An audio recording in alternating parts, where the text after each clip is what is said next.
Hello and welcome to the Radio Scilly video news. Sign up to our YouTube channel at youtube.com/Radio Scilly. The Scilly Lottery, thescillylottery.com. Scilly's Member of Parliament has got involved with the emotive debate over pay rises granted to senior staff and some middle management at the Town Hall. Council bosses have been awarded up to 18% pay rises, 12% as an increase with a discretionary 6% on top of that. Chairman Julia Day says consultants have found our staff aren't earning as much as their mainland counterparts and we need to offer comparable wages to keep people here and encourage new appointments. Now Andrew George MP, in an email to campaigner Mike Brown, says he's pursued the requests of those constituents who believe that the matter should be considered independently. And he's written to the Secretary of State requesting advice on how this may be advanced. Mike Brown tells Radio Scilly that his written paper petition has gained 193 local signatures. He says he can't find any support for the pay rise, but finds plenty of anger. Mike says those who attended the employee meeting at the Town Hall last week feel it was a whitewash, and he suggests that some people would like to sign his petition, but they fear they shouldn't in case of recrimination. The Pro-Am has been resurrected from 2003 was the last one. And we decided to resurrect it this year, and it's actually happening on the 29th of June, the 30th of June and the 1st of July.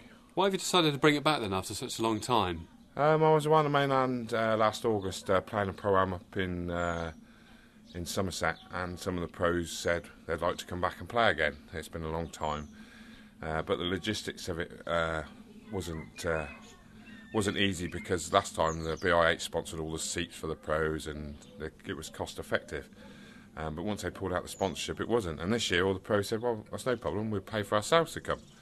So I've got together with the British International and with Skybus, and they're both doing deals for me, and so the pros are bringing teams over this year. So when you say the pros, who are the pros then? Well, they're club pros. They're like the club pros on the mainland, Cornish pros mainly, and Devon pros. They're the ones that run all the pro shops, and they're what they call club pros. They're not the circuit pros, which are the main pros on tour. These are just the club pros that do the teaching and do the shops and play with members, really. And who are the AMs? The AMs are the amateurs, as it says, and you get 3 amateurs in a team, which is anybody with a handicap, really. Anybody can play, you just form a team of 3, and then we bring the pro over. I think we've got 17 teams entered already, and we can go to a maximum of 20, so we're only 3 teams short at the moment, so I would think it'll fill up.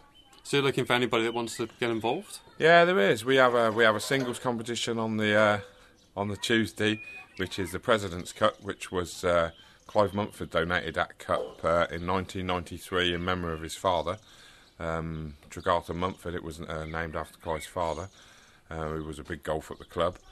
And we play for that on a Tuesday, which is an 18-hole medal. And then on the Wednesday is the British International Helicopters Tournament, which is a Texas Scramble, and that is sponsored by British International. And then the Pro-Am is on the Thursday, and this year's is sponsored by Bookers from the mainland, which are doing all the food and everything for us on the Thursday night. It's quite a long event. Are people going to have enough time to take off work as the AMs at this time of year in the season? Well, we're quite lucky actually, because usually we done it in April and March and April time. This year we decided to do it in June, so people don't have to take time off. They can play in the evenings, so they can actually do a day's work and then come up and play in the evenings. And we thought it would be a lot better. And then hopefully we'll have a big crowd up there on the Thursday night, the 1st of July, for the band, which is Roadrunner playing up there with a big pig roast, which finalise the event. And the charity for the Pro-Am this year is the Adam Mallon Sports Fund. Any celebrities going?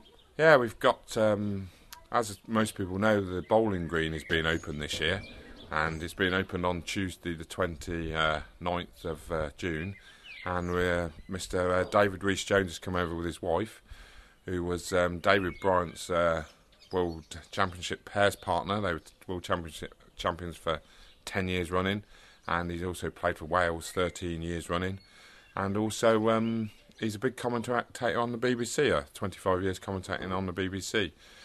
So he's coming over to open the bowling green on the 29th. You're a serious golfer. This guy's a professional. How do you rate your chances? Oh, I love it. I love playing with the pros. Most of the club pros are probably only good as low amateur golfers. So a lot of them are a bit better, but most of them are come from low amateur backgrounds, so most of the boys I know, and they're good lads, and they just enjoy a bit of fun. You've been let down with accommodation, though, for the pros. Yeah, we had some prior accommodation booked, but unfortunately it's gone now, and so we are hoping to get everybody accommodated. We're just looking for a few more now, but most of it's been sorted out, but we're still looking for a few bed spaces, singles or twin rooms, which we can accommodate the pros. They're willing to pay. We don't want anybody to do it for nothing, but anybody who can help us would be much appreciated. And what dates are that? The 29th, the 30th of June and the 1st of July. Anybody can help us out with any of them nights, be much appreciated. What's happened at Porthcressa, Charlie?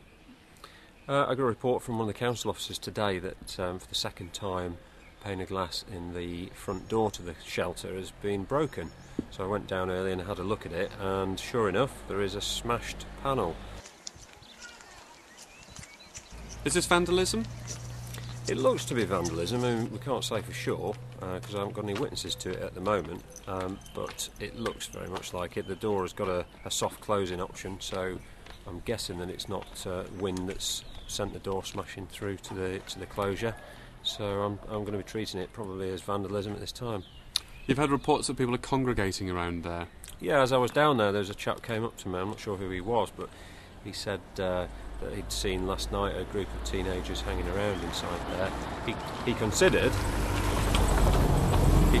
that they were smoking and drinking, and I can't believe that of our island teenagers. So but it does raise an issue with regards to people using the shelter.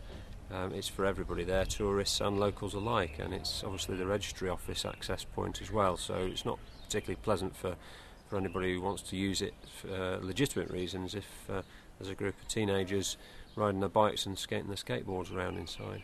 So what are you going to do? Well, obviously I've put this appeal out to yourself and your listeners.